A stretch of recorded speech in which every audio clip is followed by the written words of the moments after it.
खगेन्द्र सुनारले मास्टरलाई भाटा हान्छु भन्यो भने विद्यार्थीलाई पानी छोइकनुमा मास्टरले निलडाम हुने गरी हान्ने, पिट्ने विद्यार्थीलाई जातीय विभेद गर्ने मास्टरले विद्यार्थीलाई जातीय विभेद गर्ने, अनि हामीलाई कालो मसो लाउँछु भन्ने, अनि हामीलाई भाटा हान्छु भन्ने, अनि हामीलाई थर्काउने, फेरि हामीलाई जातीय विभेद गर्ने, हामीलाई मन्दिरमा विभेद गर्ने, अनि फलानो धार्मिक संस्थाले खगेन्द्र सुनारको पुतला जलाउने, हाम्रो दलितको पुतला जलाउने, दलितलाई कालो मसो लाउने, दलितलाई देश निकाला गर्ने। कसको राज्य? छलफल हुनुपर्छ। यो स्पष्ट छ कुरा। फेरि यो बारेमा दलितको पुतला जलाउने होइन बजारमा, दलितलाई ट्रोल गराउने होइन बजारमा, दलितलाई हेप्ने होइन बजारमा, दलितले त्यो सम्मान पाउनुपर्छ राज्यभित्र। यो खालको कार्यक्रमहरू अझै बढी प्रभावकारी कार्यान्वयन हुनुपर्छ। त्यसैले मैले फेरि पनि भनेको छु, बार हिजो माइतीघर मण्डलामा बस्दै गर्दादेखि जाजरकोटको भेरी नदीको किनारबाट घडीभन्दा बढी हतकडी, मिठाईभन्दा बढी पुलिसको पिटाई खाएर आएको एउटा त्यो पीडाको, त्यो घृणाको, त्यो अपमान, त्यो अन्याय सहेर आएको एउटा पीडित हुनुको नाताले मलाई यो सांसदको पद जिम्मेवारी राज्यले दियो, बाँके 3 नम्बर क्षेत्रले दियो। त्यो गाउँको ऋण तिर्नै बाँकी छ, गुण तिर्नै बाँकी छ, तर देशको बारेमा छलफल हुन्छ। राष्ट्रिय स्वतन्त्र पार्टीको 1 नम्बर बुदामा जे लेखिएको छ, लेखेको देऊ, देखेको देऊ, कार्यान्वयन हुनुपर्छ। संविधानमा लेखेको कुरा होस्, चाहे पार्टीको वाचापत्रमा, घोषणापत्रमा लेखेको कुरा होस्, कहीँ कतै मैले फेरि पनि भने यो समाजमा रहेका धेरै खालका विभेद, हिंसा मध्ये 1 नम्बर प्राथमिकतामा दलितको विषय पर्नुपर्छ। त्यो राज्यमा पर्नुपर्छ, त्यो छलफल हुनुपर्छ। त्यो बलात्कार गर्ने पुरुष चाहिँ बजारमा छाती फुल्लाएर बुङ बुङ गरेर हिँड्ने, बलात्कार गर्ने महिला चाहिँ पीडित भएर मुख लुकाएर भाग्नुपर्ने, मुख लुकाउनु पर्ने कसले हो? बलात्कार गर्नेले मुख लुकाउनु पर्ने होइन। त्यो फेरि महिलालाई किन फेरि त्यो पीडा फेरि किन? जातीय विभेद चाहिँ दलितले सुहाउन पर्ने। अघि साथीहरू आउनुभयो, शिक्षाको कमीले भयो, शिक्षाको लागि दलितलाई कमी भयो कि त्यो जातीय विभेद गर्नेलाई कमी भयो? शिक्षाको कमीको लागि भएको भन्दा त्यो जातीय विभेद गर्नेलाई कमी भएको। त्यो जातीय विभेदको क्लास दलितलाई दिने होइन के, त्यो जसले जातीय विभेद गरेको छ त्यसलाई क्लास दिने हो। त्यसलाई यसमा स्पष्ट छ। अस्ति हाम्रो प्रधानमन्त्रीको उम्मेदवारले भने जस्तो बाटो नबनाउनेलाई पाता पार्ने हो कि भाटा हान्ने हो कि के हान्ने हो, मेरो यसमा पनि स्पष्ट छ कुरा। अस्तिसम्म ट्वाक्क हान्ने भन्ने एउटा भाइरल भइरहेको थियो। यो हान्नुपर्ने कुरा हान्नुपर्छ, यो स्पष्ट छ मेरो यो विषयमा चाहिँ। अहिले अस्ति मेरो एउटा आयो त्यहाँ फेरि, चाहे नवराजको विकको कुरा होस्, चाहे अगाडि फोटो राखिरहेको त्यो छोरी निशा विकको कुरा किन नहोस्, प्रहरीले कहीँ कतैबाट बदमासी हुँदैन, चिफ साहब यहीँ हुनुहुन्छ, यो बदमासी हुनु हुँदैन चिफ साहब, क्लियर छ यो कुरा। प्रहरीको भित्र चाहिँ त्यो मुद्दा आउँदै गर्दाखेरि कहीँ कतै अहिले मैले यसो सुन्छु त्यहाँ पर त लामो समय हामी त यो मुद्दा लिएर प्रहरी कहाँ पुगेका छौँ। पहिला सुरुमा प्रहरीले मुद्दै लिन मान्दैन, मुद्दा लियो भने पनि यो मेलमिलाप गर्न पर्यो, यो मिलाउनु पर्यो, भोलि समाज भड्किन्छ। मैले यसो अचम्म मानेको विषय चाहिँ मलाई लागेको के हो भने यो महिला हिंसा र यो दलितसँग जोडिएको कुरा चाहिँ प्रहरीभित्रको दलित सेललाई मैले आजैबाट प्रहरी प्रमुखज्यूलाई मेरो अनुरोध छ, भोलि बन्दै गरेको सरकारमा पनि मेरो अनुरोध छ, प्रहरीभित्र दलितको सेल 1 नम्बरमा छलफल हुनुपर्छ। 1 नम्बरमा त्यहाँ हुनु पर्यो, पुग्नु पर्यो। गाउँ गाउँमा जसरी गाँजाका तस्कर खोज्दै जानुहुन्छ, गाउँ गाउँमा जसरी तपाईँहरू खोज्दै पुग्नुहुन्छ अन्य अपराधीहरू, त्यसै गरी जातीय विभेद कहाँ छ यो त्यो भनेर होइन। नेताले भनेपछि मुद्दा दर्ता हुने, नेताले नभनेपछि मुद्दा दर्ता नहुने प्रक्रिया यो सरकार बन्दै गर्दा यो सकिनुपर्छ। यो कानुन कार्यान्वयन हुनु पर्यो। खुर्सानी भएपछि पिरो हुनु पर्यो क्या, मेरो कुरा यही हो। नुन भएपछि नुनिलो हुनु पर्यो। अब खुर्सानीलाई पनि आदरणीय खुर्सानीज्यू तपाईँ पिरो भइदिनु हुन हार्दिक अनुरोध छ भनेर यो निवेदन लेख्ने कुरा चाहिँ यो हुँदैन।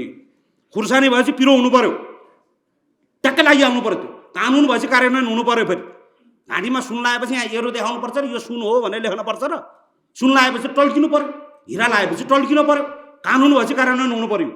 मानव अधिकार आयोग यहाँ छ, दलित आयोग यहाँ छ। आयोगहरू, संवैधानिक आयोगहरू कुनै पनि राजनैतिक प्रभावबाट हिजोसम्म के थियो थाहा छैन, तर अब बन्दै गर्दा अबको दिनमा राजनैतिक प्रभाव मुक्त हुनुपर्छ। फेरि भने खुर्सानी पिरो हुनुपर्छ, आयोगले आफ्नो काम सुरु गरिहाल्नुपर्छ, दिनु पर्यो। त्यो हामीलाई कहीँ कतै यसो हुन्छ कि त्यसो हुन्छ कि यो हुन्छ कि त्यो हुन्छ कि भन्ने हुँदैन। अब यो समाजमा कोही पनि दलितले जातीय विभेदको नाममा कोही पनि मान्छेले बजारमा शिर झुकाएर हिँड्नु पर्यो भने त्यसको जवाफ राज्यले दिनुपर्छ। कसैले पनि अब एउटा प्रहरीको चौकीको अगाडिपट्टि हातमा निवेदन लिएर मेरो मुद्दा दर्ता भएन भन्ने दिन आउनु भएन चिफ साहब, मेरो सिधा छ मेरो कुरा। कसैले पनि मुद्दा लिनु पर्यो, हेर्नु पर्यो, छानबिन गर्नु पर्यो। अहिले यसो हेरेको छु म, विशेष गरेर चाहिँ मधेस एरियाबाट, नेपालगञ्जबाट त्यहाँ चाहिँ प्रहरी र प्रशासनसँग त्यहाँको मान्छे बडो तर्सिया छ। त्यहाँको मान्छे जनता तर्सिनु हुँदैन प्रहरीसँग। प्रहरी मेरो साथी हुनुपर्छ, प्रहरी हाम्रो साथी हुनुपर्छ, साथीसँग मनका कुरा मनकै तरिकाले गर्न पाउनुपर्छ। त्यो साथीसँग त्यो खालको चाहिँ कुराको कार्यान्वयन हुनुपर्छ र त्यो कुरा पर्नुपर्छ। त्यसैले मैले पहिले पनि भनेको थिएँ, कुनै पनि जिल्लामा जातीय विभेद हुन्छ भने त्यहाँको प्रहरी प्रमुख र त्यहाँको जिल्ला प्रशासनको सिडिओ साहब चाहिँ जवाफदेही हुनुपर्छ। मेरो अहिले पनि यही कुरा, कुनै जिल्लामा जातीय विभेद भयो भने विभेद गर्ने मान्छेलाई दोस्रो नम्बरमा कारबाही हुनुपर्छ, छानबिन हुनुपर्छ। पहिला सुरुमा त्यहाँको प्रहरी प्रशासनलाई चाहिँ यो खबरदारी हुनुपर्छ। मेरो स्पष्ट छ कुरा यसमा। मेरो भोलि पनि भन्ने कुरा यही हो, फेरि अहिले पनि भन्ने कुरा यही हो। फेरि त्यसैले दलितलाई कहीँ पनि जातको नाममा चाहे मन्दिरमा होस् चाहे स्कुलमा होस्, मेरो गुरुप्रति सम्मान छ, टिचरहरूप्रति मेरो सम्मान छ। म पनि त्यो शिक्षा सङ्काय पढेर आएको हुँ, म बुझ्छु त्यो कुरा। एउटा कानुन पढेर आएको, एउटा संसदीय मामिलामा रिपोर्टिङ गरेर आएको एउटा रिपोर्टर, एउटा पत्रकार यति कुरा बुझ्छ। जनताबाट अनुमोदित भएर आएको एउटा जनप्रतिनिधि यति कुरा बुझ्छ। र हामीलाई जनताले पनि भनेका छन् यो दलितहरूको विषयमा, महिलाको विषयमा, यो अपमानमा, त्यो घृणामा, त्यो पीडामा, त्यो अत्याचारमा बसेका मान्छेहरूको विषयमा चाहिँ राज्य गम्भीर हुनुपर्छ। अर्कोचोटिको अब 1 वर्ष अहिले हाम्रो सुरुवात भइसकेका छैन, हामीले शपथ लिइसकेका छैनौँ, हाम्रो प्रक्रिया सुरु भइसकेका छैन। तर बन्दै गर्दाका भोलिका विषयका सरकारभित्रको छलफलको विषय पनि यही हो। यहाँभित्र हुनेछ र यो बारेमा छलफल हुनुपर्नेछ। दलितलाई न्याय दिने सन्दर्भमा अहिले पनि मैले यसो हेरिरहेको छु, मान्छेहरू प्ले कार्ड बोकेर हाम्रा साथीभाइहरू दौडिरहेका छन्। अहिले त्यहाँ मैले यसो हेरेँ, त्यहाँभित्र पनि प्रभावहरू पर्ने, त्यहाँ नेता जाने, सुटुको जाने, जान पाइन्न, नेतालाई भेट्न पाइन्न, मुख्यमन्त्रीलाई भेट्न पाइन्न, राति 10 बजे गएर पुलिसलाई भेट्ने, यसो बङ्गाइदियो भन्ने, त्यसो हुँदैन। यो छलफल हुनु हुँदैन। यो प्रहरीलाई प्रहरीको तरिकाले काम कारबाही गर्न दिनुपर्छ। अहिले पनि मैले यसो हेरेको छु, गाउँमा भोट माग्न जाँदा हिजो अस्ति मैले पुराना परम्परागत पार्टीका मैले यसो सुने, तँलाई मर्दा पर्दा प्रहरी प्रशासन अड्डा अदालतमा त हामी चाहिँदैन नि, चाहिँदैन। प्रहरीको काम प्रहरीलाई गर्न दिनुपर्छ, नेताले गर्ने होइन। अड्डा अदालतको काम त्यहाँको न्यायाधीशलाई वकिललाई गर्न दिनुपर्छ। हस्पिटलमा नेताले भनिदिएपछि बेड पाउने, नभएपछि बेड नपाउने, यो परम्पराको अन्त्य हुनुपर्छ। जहाँ जसलाई जेको काम हो, नाकको काम नाकले गर्ने हो, मुखको काम मुखले गर्ने हो। नाक छँदा छँदा, मुख छँदा छँदा नाकले पानी खाने काम बन्द गर्नुपर्छ। जसको काम जे हो, कानले सुन्ने हो, नाकले सुँग्ने हो, मुखले बोल्ने हो। जसरी शरीरको अङ्गले जसरी काम गरेको छ, राज्यको अङ्गलाई पनि त्यसै गरी काम गर्न दिनुपर्छ। मुख बुझेर नाकबाट यताबाट खाना भनेर यो खालको बदमासी चाहिँ यो हुनु हुँदैन। यो विषयमा स्पष्ट छ मेरो। यो बारेमा सबै साथीहरू अब सचेत गराउने सन्दर्भमा इनिसाको लास उठाउने कि नउठाउने मैले अस्ति पनि गएर भनेको छु। त्यहाँ कसले मैले यसो सुनेको मुख्यमन्त्रीले दबाब दिएको थियो अरे, यो अरे त्यो अरे, हुँदैन। अजित मिजारको लास कथामा चाहिँ बाँकी छ, त्यहाँ छलफल हुँदैछ। मैले पनि त्यो नवराजको मुद्दामा पनि यही भनेको थिएँ। म त्यहाँ गएर जिल्ला प्रशासन कार्यालयको गेटमा भोक हडताल बस्दै गर्दा मैले भने त्यो लास नउठाउनुहोस् भनेको। अहिले पनि इनिसाको लास उठ्दैन। राज्यले लास उठाउन हतार गर्ने होइन। सिडिओ जाने, एसपी जाने, त्यहाँको मुख्यमन्त्रीको लास उठाउन छिटो सडिहाल्छ।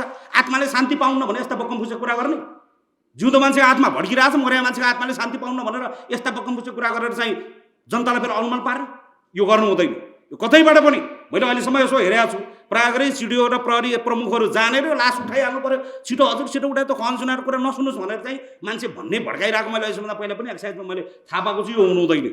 लास उठाउन हतार गर्ने होइन। राज्यले छानबिन गर्नुपर्छ। यो लाजा मर्नु विषय होइन। यो जातीय विभेद जस्तो अहिले पनि यो बेलामा पनि एआईबाट कविता लेख्न लगाएर फेरि कविता भनेर जातीय विभेद भयो सन् 1900 यतिमा यस्तो कुरा नि कण्ठ गरेर भन्नुपर्ने यो लाजा मर्नु विषय होइन। यो कति सालमा कतिको बात अहिले प्रतिवेदन छ। यहाँ सारा मानवाधिकार आयोगका किताबभरिमा यति दलित मरेका छन्, यति दलित यस्तो। यो लाज लाग्दैन। यो अन्तर्राष्ट्रिय कुनै मञ्चमा उभिएर, अमेरिकाको मञ्चमा उभिएर हामीले यसलाई विभेद गर्छ भनेर सुन्दै गर्दा लाजा मर्नु विषय हो कि होइन? यो बारेमा सबैले लाज मान्नुपर्छ। यो दलितको मात्र विषय होइन। हुन त म दलित कोटाबाट आएको होइन, तर म त्यो घर र त्यो थरको हुनुको नाताले यो बारेमा छलफल हुनुपर्छ। योभन्दा पहिला अभियान चलाउँदै गर्दा पनि हाम्रा विभिन्न कुराहरू काटेर मान्छेहरू अहिले पनि यसलाई ट्रोल गराइरहेका छन्। मलाई कुनै आपत्ति छैन।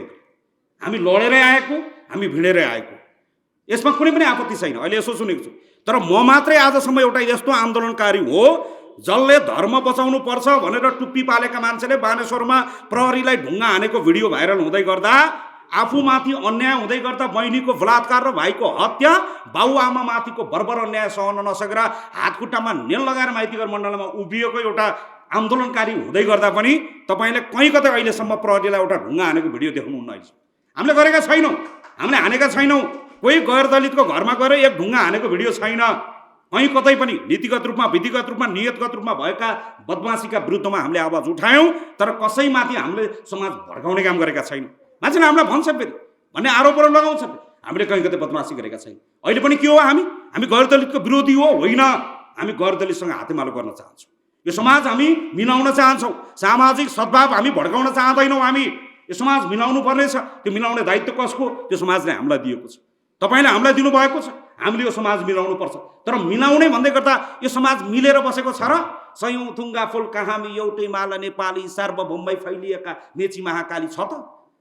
राष्ट्रिय गान त भन्यौँ हामीले, सयौँ थुङ्गा सयौँ हुने, जुङ्गा एउटा मात्र देखिने कुराले समानता हुन्छ कि हुँदैन त? सयौँ थुङ्गा भनेपछि सयौँ थुङ्गा हुनु पर्यो त फेरि। यही हो मेरो पनि। राष्ट्र र राष्ट्रियताप्रति हाम्रो सम्मान छ, तर त्यहाँभित्र यो पछाडि परेको समुदायले पनि त्यो न्याय महसुस गर्न पाउनुपर्छ। त्यो आउनुपर्छ। त्यो समुदायपछि पछाडि परेको समुदायलाई दिनुपर्छ। फेरि दिने कल्यो राज्यले बिचमा टाङ अडाउन पाइँदैन, राज्यले छोडिदिनुपर्छ।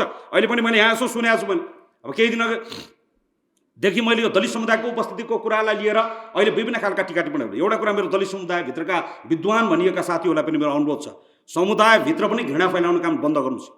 गरिनु हुँदैन। यो 48 सालमा मैले चुनाव जितेको क्षेत्रबाट कृष्णसिंह परियार दमाईको छोराले चुनाव जित्नु भएको थियो। त्यति बेला कोहीले आर्टिकल लेखेन दमाईले चुनाव जित्यो, सार्की कहाँ गयो, कामी कहाँ गयो भनेर लेखेन। यो नगर्नुहोस्। योभन्दा पहिला हामी जुन पार्टीबाट आएका छौँ त्यो पार्टीमा दुवैजना पुरुष हुनुहुन्थ्यो, दमाई हुनुहुन्थ्यो। कामीहरूले भनेनन् 2 जना दमाईलाई मात्र दिने, खोइ अरू भनेर। यो नगर्नुहोस्।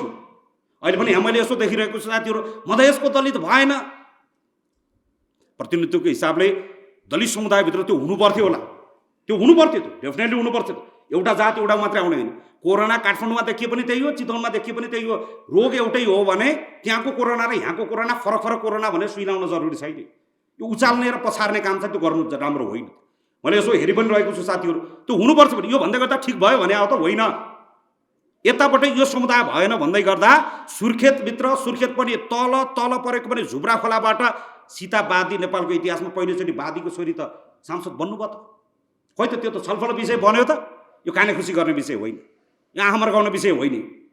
यो स्पष्ट हुनुपर्ने विषय हो। एउटा बादी समुदायको, एउटा पीडामा परेको, घृणामा परेको, तल परेको झुप्रा खोलाबाट आएको एउटा केटी त बन्यो त। आज कोही कुरा त पोजिटिभ ढङ्गबाट पनि जान पर्यो। मधेसका साथीहरू छुट्नु भयो, तर नेपालगञ्ज पनि मधेस हो। फेरि मेरो ठाउँमा पनि तपाईँ जस्तै साथीहरू, अर्को मधेसी समुदायका साथीहरू, मधेसी मुस्लिम, त्यही ठाउँबाट उहाँकै मत लिएर आएको म प्रतिनिधि हुँ त्यहाँ। यो त प्रतिनिधि सभा, प्रतिनिधि जाने हो त्यहाँ। त्यसैले मेरो तपाईँलाई भनेको जे भयो राम्रो भयो भने होइन, तर घृणा फैलाउने काम हामीले पनि गर्नु भएन। हामी पनि सुध्रिनु पऱ्यो नि कहीँ कतै। एकातिर बस्ने कामीहरूको एउटा सङ्गठन बनाउने, दमाईको एउटा सङ्गठन बनाउने, सार्कीको एउटा सङ्गठन बनाउने, एकले अर्काको विरुद्धमा डेलिगेसन जाने, थाहा छैन र हामीलाई? पछिल्लो 18 वर्षमा हेरेको नेपालमा यहाँका दलितका अगुवाले गरेको सबैभन्दा बदमासी नै यही हो। कहाँ कहाँ हुन्छ मिटिङ भन्ने पनि थाहा छ हामीलाई, को ले गर्छन् भन्ने पनि थाहा छ हामीलाई। यस्तो बदमासी गर्नु हुँदैन। दलितको पीडा एउटै हो, त्यो घृणा पनि एउटै हो। कामी राष्ट्रपति भएर दमाईले उपराष्ट्रपति नपाएको हो भने, सार्की प्रधानमन्त्री भएर मधेसी समाजले उपप्रधानमन्त्री नपाएको हो भने छलफल गरौँ।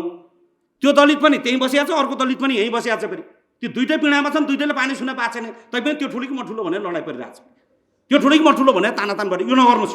यसले सबैभन्दा बढी विभाजन ल्याउँछ। यसले समुदायको मुद्दा एउटै हो, पीडा एउटै हो, उपचार पनि एउटै हो भने संयुक्त रूपमा लड्न जरुरी छ। तर जे भयो भयो भनेर चाहिँ त्यो छुट चाहिँ छैन। फेरि त्यहाँभित्र पनि अहिले मैले दलित आएको यसो 26वटा जात छ होइन हाम्रो दलित समुदायभित्र, कहिले 26-27वटा जात छ। अब कोटा छ जम्मै, परिया छ जम्मै 8 जना, 27 जना कहाँबाट लिएर आउँछ? त्यही मध्ये के प्रतिनिधि खोज्ने होला। फेरि कोहीले अहिले पाउँदै गर्दा कोहीले राष्ट्रसभाभित्र पहिला पायो, कोहीले अहिले पाउँदैछन्, कोहीले फेरि स्थानीय तहमा पाउने होला, प्रदेशमा पाउने होला। तर जान्नेर पायो मुख्य निर चाहिँ विश्लेषण गरेर यो समाज भड्काउने र आएका साथीहरूलाई पनि निरुत्साहित गर्ने काम विद्वान भनिएका साथीहरूबाट नहोस्। यो मेरो अपिल छ तपाईँहरूलाई। यति कुरा म तपाईँहरूको बिचमा राख्न चाहन्छु। यो कार्यक्रमको आयोजना गरेर अब धेरै कुरा फेरि अब यो भन्यो भने फेरि ट्रोल हुन्छ। फेरि तर फेरि ट्रोल हुन्छ भन्दैमा फेरि अब बोल्न पनि छोड्न त भएन। फेरि यो त बोल्नै आएको फेरि विषय त अब यसमा स्पष्ट छ हाम्रो विषय। अहिले चाहिँ मैले अस्ति पनि पार्टीभित्रका साथीहरूलाई पनि भनेको छु, खगनजीको बोलेको मुद्दा अलि बढी आउन थाल्यो भनेर। मेरो बोलेकै मुद्दा आउने, हामीले पोलेको मुद्दा कहीँ पनि छ। कसैको घर पोल्या पनि छैन, कोही मान्छे भट्टीमा पोल्या पनि छैन। पोलेको विषयमा कसैको बारीको मकै पोल्या मुद्दा पनि छैन हामीलाई। मुद्दा भनेको बोलेकै आउने, बोलेको पनि जाँड खाएर बोल्या मुद्दा कहीँ पनि छैन। म जाँड डाक्सी माछा मासु म त केही पनि खाँदिनँ, चिया चुरोट पनि खाँदिनँ। म बोलेको विषय अन्याय र अत्याचार परेको छ। मैले अस्ति पार्टीभित्र पनि साथीहरूलाई मैले यसो भने म पानी बचाऊ अभियानबाट आएको भए मेरो कुनै विवादै हुन्थेन। हजुर पानी बचाउनु पर्यो, माटो बचाउने अभियानबाट आएको भए माटो बचाउनु पर्यो भन्ने हुन्थ्यो। कुनै गाई गोरुको पशु पक्षीको अधिकारको लागि लडे भए बाँदर मार्न पाइन्न भन्ने अभियानबाट आएको भए विरोध हुन्थेन। अब म त लडेर आएको मान्छे हो, भिडेर आएको मान्छे हो। हिजो माइतीघर मण्डलामा बसेर बोलेको कुरा यतापट्टि आएर हेर्दाखेरि विरोधी जस्तो देखिँदो रहेछ। उतापट्टि आन्दोलनकारीले गरेको कुरा यता सरकार पक्षबाट हेर्दा विरोधी जस्तो देखिँदो रहेछ। यसो हेर्दाखेरि बदमास जस्तो देखिँदो रहेछ राज्यको नजरमा। त्यसैले गर्दा मेरो अहिले पनि यही हो, फेरि हामीले बदमासी कहीँ कतै गरेका छैनौँ, तर अपमान हुँदै गर्दा, त्यो घृणा हुँदै गर्दा, त्यो पीडा हुँदै गर्दा, चाहे सदनमा होस् चाहे सडकमा होस्, चाहे सरकारमा होस् चाहे प्रतिपक्षमा होस्, यो कुरा उठ्छ। यति कुरा म तपाईँहरूको बिचमा राख्न चाहन्छु। यो कार्यक्रमको आयोजना गरेर अब तपाईँहरूले बोलाउनु भयो, सकभर यस्तोमा मलाई बोलाउनु भयो भने फेरि म बोलिहाल्छु फेरि। त्यही भएर बोलाउने साथीहरूले पनि यसो विचार गरेर यतिलाई बोलाउँदा ठिक हुन्छ कि हुन्न भनेर बोलाउनु होला। फेरि कहिलेकाहीँ फेरि कार्यक्रमको आयोजना यतातिर हुन्छ, अतिथिलाई अगाडि राखेर र्याखी पार्दाखेरि ल आएर थर्कायो भने जस्तो पनि सुनिन्छ फेरि। त्यही भएर मलाई बोलाउँदा चाहिँ अलिकता गरेर बोलाउनु होला। बोलाउन मिल्ने हो कि नमिल्ने हो, फेरि यताबाट चिफ साहबलाई बोलाउनु, उताबाट उसलाई बोलाउनु। हुन त हामी सरकार पक्षकै मान्छे हौँला अब बन्दै गरेका सरकारमा। अब सरकारमै हुँदा गर्दा पनि मेरो कुरा त यही हो। फेरि हिजो पनि म अर्को पार्टीको पनि कुनै सरकारमै हुँदा गर्दा पनि हातखुट्टा लाएर लडेको थिएँ फेरि म पनि, होइन। त्यसैले अन्यायको विरुद्धमा बोल्ने हो। यति कुरा म तपाईँहरूको बिचमा राख्न चाहन्छु। यो जातीय विभेद, यो रङ्गभेद, यी सबै खालका विभेदको अन्त्यका लागि राज्य प्रभावकारी रूपमा प्रस्तुत हुनुपर्छ। यो राज्यले यो कुरालाई मजबुत ढङ्गले लिनुपर्छ। यति कुरा म तपाईँहरूको बिचमा राख्न चाहन्छु। यो दोहोरो भेटघाट संवादको एउटा चाहिँ अवसर मिलाइदिनु भयो। हलको कार्यक्रममा चाहिँ म सहभागी थिइनँ, छैन। अहिले पनि म पहिला चाहिँ माइतीहरू मण्डलमा पुगेर आएँ। यस्ता खालका कार्यक्रम चाहिँ अनि पर सबले देख्ने ठाउँमा हुनुपर्छ। गोप्य सुटुक्क लोकेसन खोज्दै आउनुपर्ने, सोध्दै आउनुपर्ने ठाउँमा भन्दा पनि सबैले देख्ने ठाउँमा हुनुपर्छ भन्ने कुरामा चाहिँ म हिजो पनि विश्वास गर्थेँ, अहिले पनि विश्वास गर्छु म यो कुरामा चाहिँ। त्यस कारणले गर्दा अब धेरै कुरा त अगाडि अग्रजहरूले दिग्गजहरूले राखि पनि सक्नु भएको छ।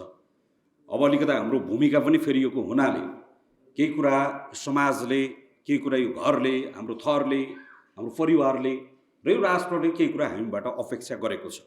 त्यो अपेक्षा अनुसारको प्रस्तुति अब दिनुपर्ने पर्नेछ। र संयोगले अहिले बन्दै गरेको सरकार पक्षको एउटा चाहिँ त्यो पार्टीको एउटा सदस्यको भूमिकामा पनि यो बेला हामी रहेको हुनाले अझै बढी गम्भीर रूपमा चाहिँ हामी प्रस्तुत हुनुपर्ने त्यो एउटा भूमिकामा चाहिँ हामी यहाँ उभिएका छौँ। अब यसको अहिले अन्तर्राष्ट्रिय नारा नै दलित समुदायको न्यायमा पहुँचका लागि राज्य संरचनाको प्रभावकारी कार्यान्वयनको कुरा चाहिँ आजको प्रमुख विषयवस्तु बनेको छ। अब यसमा स्पष्ट छ। अब यसमा मैले त्यो कुरा पहिलेबाट पनि बार बार उठाएको, भनेको, बोलेको विषय पनि के हो भने महिला हिंसाका विरुद्धको अभियानहरू, दलित हिंसाका कुनै पनि जातीय, लैङ्गिक, वर्गीय विभेद विरुद्धका अभियानहरू चाहिँ कानुनको प्रभावकारी कार्यान्वयनबाट मात्रै सम्भव छ साथीहरू।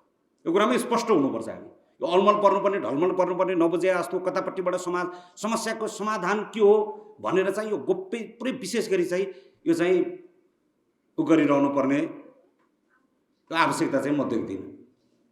अब यो विशेष गरी दलितको मुद्दामा चाहिँ म तपाईँलाई एउटा यसो कथा सुनाऊँ। अब आज यो मौका पर्यावलाई भन्नु पनि पर्छ। फेरि दुईवटा मोटरसाइकल ठोकिएर धनगढीमा दुईजना मान्छेको नाक भाँचियो अरे भन्ने खबर आयो भने सरकार हत्त नपत्त नाक कहाँ पर्छ भन्ने अध्ययन समिति बनाउँछ, है। विज्ञहरू, विशेषज्ञहरू राख्छ र त्यो नाक कहाँ पर्छ भनेर चाहिँ त्यो अध्ययन समितिहरू बनाउँछ, है। अनि त्यही बिचमा एउटा पार्टी आउँछ,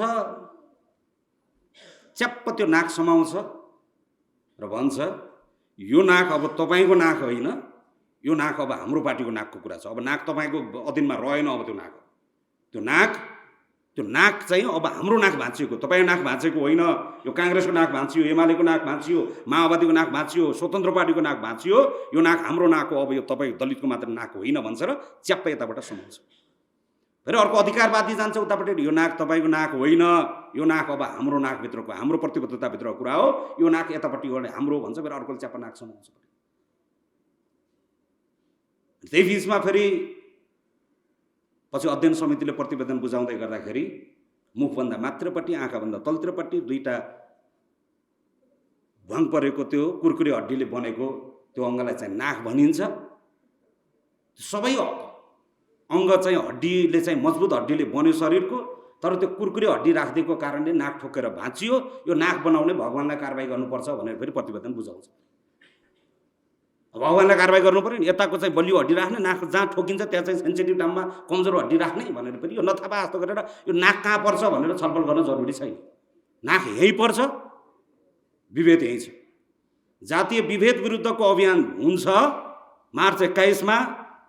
सिडिओ प्रमुख अतिथि हुने, अहिले त यहाँ चिफ साहब यहीँ हुनुहुन्छ, मानव अधिकार आयोगको अध्यक्ष यहीँ हुनुहुन्छ, सिडिओ जिल्लामा हेऱ्यो भने सिडिओ प्रमुख अतिथि हुने, डिएसपी साहब उतापट्टि बस्ने, अधिकार कर्मी यतापट्टि बस्ने, एउटा दलित सारङ्गी लिएर आउने, अझै नै जातीय विभेद हटेन बरीलाई भनेर गीत गाउने, उतापट्टि सिडीले हो त नि कठै बरे हो त नि अन्त नि हो त नि भनिरहने के गरे अब कसरी हटेन कसले गर्यो अनि सिडिओ साहबको बोल्ने पाला आउँछ, आइजी साहबको बोल्ने पाला आउँछ। जातीय विभेद गर्नेलाई कारबाही गर्नुपर्छ, यसका विरुद्धमा लड्नुपर्छ। कसका विरुद्धमा लड्ने हो, कसले गरे जातीय विभेद लड्नुपर्ने कसैका विरुद्धमा हो। यो अलमल पर्ने काम ढलमल गर्ने काम हुनु हुँदैन। यो कुरा मेरो हिजो पनि स्पष्ट थियो, आज पनि स्पष्ट छ। जातीय विभेद गर्नेलाई कारबाही हुनुपर्छ। त्यो पहिलो अनुहार कसको हुन्छ, प्रहरीको हुन्छ। राज्यमा कुनै पनि घटना दुर्घटना हुँदै गर्दा उपस्थिति जनाउने, राज्यको अनुहार बोकेर प्रतिनिधित्व गर्ने कुन अङ्ग हो, त्यो प्रहरी हो।